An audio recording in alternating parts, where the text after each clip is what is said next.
One of the big problems with being in a cult or an abusive relationship is that it's really destructive for your self worth. And if you have been in or are still in either of those, you probably are feeling really crap about yourself. And it may take you a while to rebuild your self worth, your self confidence. And I've outlined 7 ways that cults and narcissists or abusive relationships destroy your self-worth. There's probably more than 7. Let's start here. And then I'm going to talk to you about rebuilding and some ways that I'm rebuilding my self-worth in the workforce with clients. Because that is, well, it's something that I never knew about or heard about, of course, while I was in a cult. They talked about empowerment and building up of your identity or who you are, but what they were really doing was tearing it down. So, hope this helps. All right. Number 1, you are not innately valuable. Your value is dependent on how much you do for this group or for this person you're in relationship with. So, you quickly learn that if you're not producing for them, contributing to them, making them feel more special, be more successful, making them feel good, making them more money or whatever, then you're not valuable. So, having that sense all the time that your self worth is not innate in you as a being, it is tied to what you're doing for someone else is really destructive. Because if that stops, which sometimes it does, or it goes down, or you have a lull, or you don't feel like being on that day, then that means that you are not valuable. And that's not true. That's a lie. Number 2, it's clear that you are replaceable. They make it very clear by taking you off projects whenever they want you to fear for your job, or if it's a relationship, they'll talk about how they could find someone else easily, that you're lucky to have them, that they could do better than you. In the cult I was in, they were always making it very clear that, if someone wasn't doing what they wanted, they'd get someone else because they're not the valuable product. They are. Number 3, gaslighting. So in business, this is done by making deals very vague, confusing, and changing them. It is up to you to figure out what they want, not based on what they say, but all the things that they don't say, all the things that they're expecting you to guess. And it's almost like a test. Did you guess all the things that they want, but didn't tell you? You try your best, but then if they don't like it, they may just not even tell you what they didn't like. You can't actually ask for clarification because it's up to you to figure this out. And it's not ever going to be clear for you. And also, even if you do make it clear, a lot of times what they'll do is they'll change it and then say, that's not what I wanted, or that's not what I asked for, or no, I didn't ever say I was going to pay you for that, or I already paid you for that. That's the piece of the gaslighting. You see this a lot in personal relationships, but it also happens in groups and cults and businesses. And that's very destructive to your self worth because you're always second guessing. Maybe I am crazy. Maybe they didn't tell me they were going to pay me for that. Maybe I should do this for free. Maybe it was part of that original project. And you're just second guessing yourself all the time, even though it's not you, it was them. Number 4, any success that they have, the company or the person you're with, and is attributed to them, where any failures that they have are attributed to you. There's one caveat to this, and that is during the love bomb phase, which is typically at the beginning of a relationship, they will give you credit for everything and make you feel really special, really good. They'll sing your praises. That is designed to hook you in. That is called love bombing. And also, this happens if you ever threaten to go. So that's to make sure that they keep you on the hook. So if they feel you pulling away and they don't want to lose you, they will do that love bombing thing again, where they start giving you all kinds of props. Other than those 2 times, it's very clear that they are responsible for anything good that happens. Whereas if anything bad happens, they blame you. I saw this a lot over the course of my time being employed by this cult, and how, I would just be given all these accolades and props when they wanted me to work harder. And then, of course, after I left, and anytime that they wanted to replace me or move me to something else, it's like I get blamed for whatever failed. So I would be, I was never fired, but I would be moved around based on, okay, they don't, like this, or it didn't do well. Which, of course, like, your work as an employee and the results, like, should depend, should indicate where you have raises or demotions, or you're moved around. Like, they shouldn't keep you if you're not doing good. But the point is, sometimes the end result is, and if it's not good, it isn't actually because of your part in that project, especially if there's a large group. But you'll never really see them take responsibility. So it's never the leader's fault for anything that goes wrong. It's never the person, if you're with a narcissist, it's never their fault if something goes wrong in their life. It's always yours. So there could be 10 people working on the project. The leader is the one that's like, hey, why didn't this thing make any money? Why didn't people show up for this? Like, why? And it's always like everyone else's fault. You get blamed for it. So this is very destructive to your self-worth as well, because you actually might have done an amazing job on that. There might have been other factors responsible for the failure or lack of turnout or whatever. Sometimes it's literally random. Sometimes it's luck. Sometimes the economy changes. Like, there's a zillion reasons for that. And if it's a relationship, it's like, it's them. Why isn't it ever their fault if something goes wrong in their life? Because they're a narcissist. So many parallels between narcissists and cult leaders. Yeah, because all cult leaders are narcissists. Not all narcissists are cult leaders, of course. Number 5. Oh, also, when I left and I spoke out against this group, guess what? People woke up and left. So the attendance was down, especially where I live in Australia, when they came to town, and I got a big blame fest party, sent to me about how, all the facilitators are angry because I've hurt their business. Hey, if you are selling shit inside a cult, like, it's not my fault. Wake up, get a new job. Sorry, not sorry. I'm not going to support your business if you're part of a cult.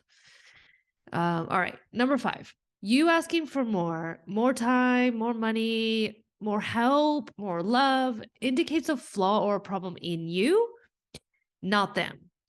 So, for example, you don't have enough money in your job and you ask for more, you ask for a raise, you ask for more money. Well, you don't have enough is not our fault for not paying you enough. It's your fault because you aren't willing to receive, or you're not asking for enough, or maybe you didn't work hard enough, or you didn't choose enough. It's always you. They will never say, oh yeah, guess what? We just don't pay you enough. If it's a person in a relationship, it's like, if you ask them for more time with you or more love, why are you so needy? If they don't want to give you that, then it's your fault. You're needy. So asking for more, or asking for anything to change, really, that you're not happy with, is always a problem in you. There's something wrong with you. It's never, they don't look at themselves or the system.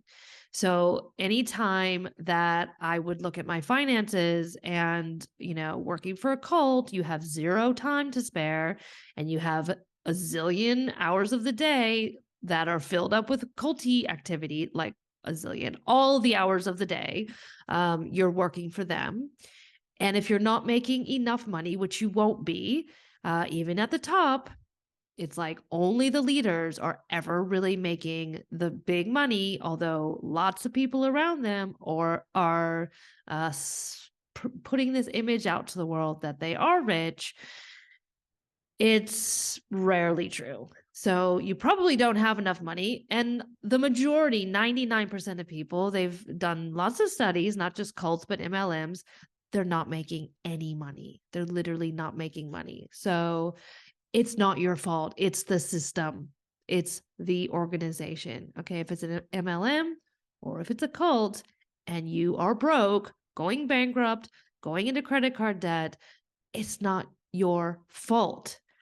Now, I say that, and obviously you can make different choices now. Now you're aware, but it doesn't start with blaming you and looking at, maybe I should spend more money on more classes and sessions with these people to fix it. Or if you're with someone and they're financially abusing you by, for instance, not letting you work and telling you that you have to stay at home because you're not as important or you can't make as much money as them.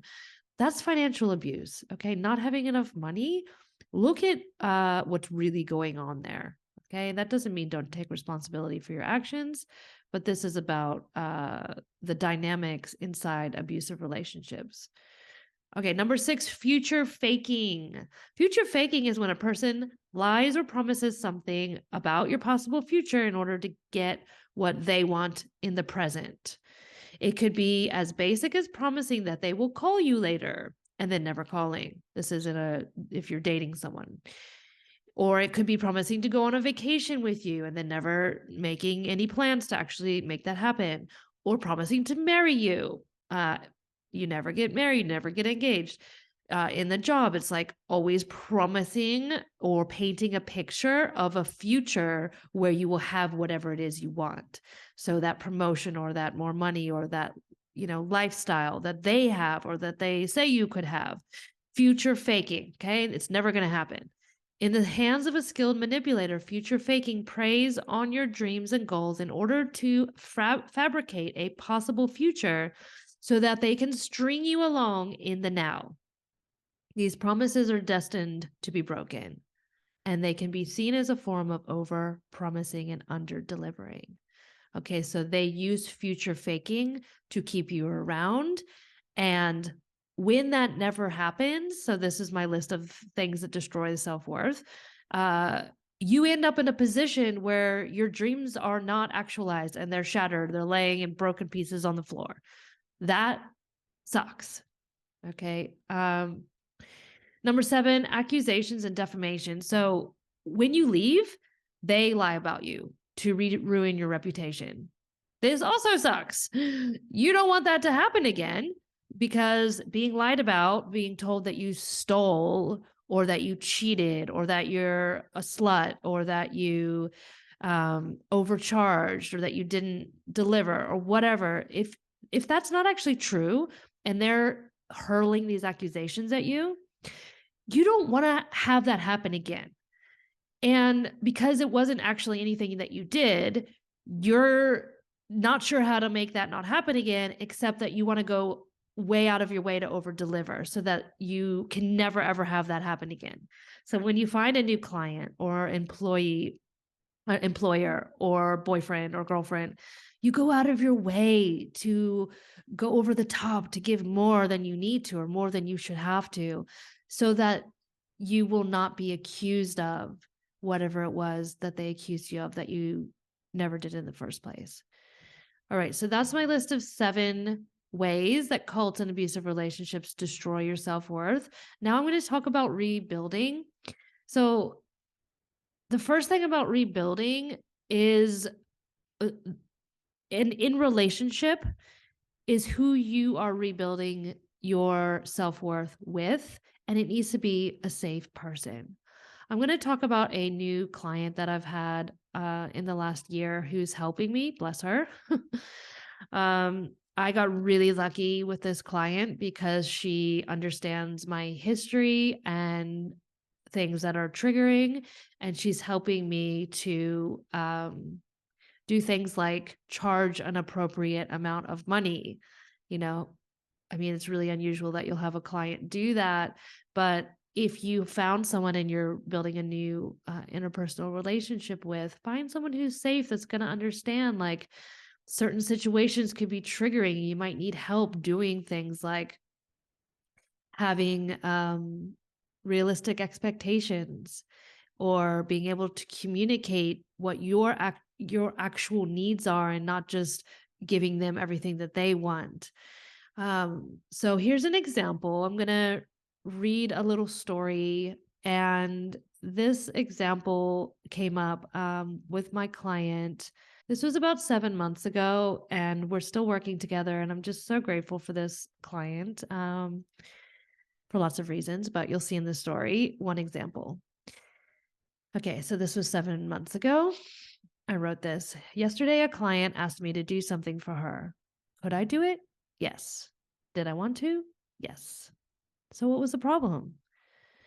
It was something extra and not a small thing that we hadn't discussed originally when we made our agreement. So what does that mean? Money.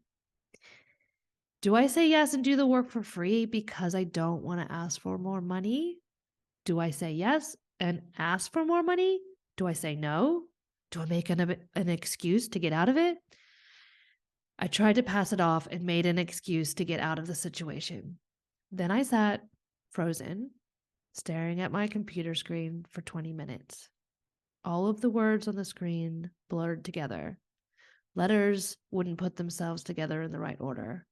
I got up, tried to walk it off, sat back down, clicked around, opened email, closed email. Luckily, that morning I had been taught about triggers and trauma responses. This was a trigger. For years, I worked for a group that gaslit their staff every time they asked for more money to do things. Imagine the audacity. The expectation was that you would just do whatever they asked and all the things that they don't ask for, just in case they wanted that too. And who knows what they want because they don't ever come right out and tell you. Those who asked for more money got attacked. Ungrateful. Don't they know we can just get someone else to do this? Stealing, overcharging, bitch. When you've been in a traumatic setting for a long time, you can develop something called complex PTSD. Basically, this fucks with your brain. Freezing like I did when confronted with a trigger is one of the ways your brain responds to trauma. Other reactions include fight, flight, and fawn. Fawning can look like excessive people-pleasing, denying your own needs and feelings, codependency, and lack of boundaries. These are all ways your brain has of coping with a traumatic experience. Back to the story. My client, after seeing my dismissal of her request, came back to me unprompted and said, I would pay you extra, as this was not in our agreement. I value what you do. I believe we are building a great relationship that has big possibilities. I want us to make money. You are excellent at what you do. My brain came back online, and then I cried my eyes out. I think someone was really looking out for me when they sent me this client. So I want you to know that if you are trying to rebuild your self-worth, that you can find safe people in business.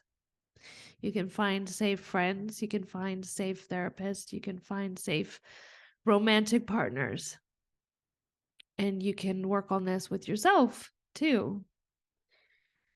And understand that it may take a while, and that if you are in an abusive relationship or cult or abusive group, that it's really destructive to your confidence and your self-worth and your sense of self and your value. And it may take some time to find you again and to rebuild that. And that's not because you're weak. That's actually just the way that these systems work.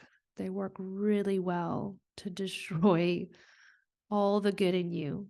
These people exploit your gifts. They exploit what's great about you. And that's not your fault. That's them. So don't believe that there was anything wrong with you that led you to this situation that you're in now. One day at a time, rebuilding those bricks that will create a strong foundation of self-worth again. step by step. You got this.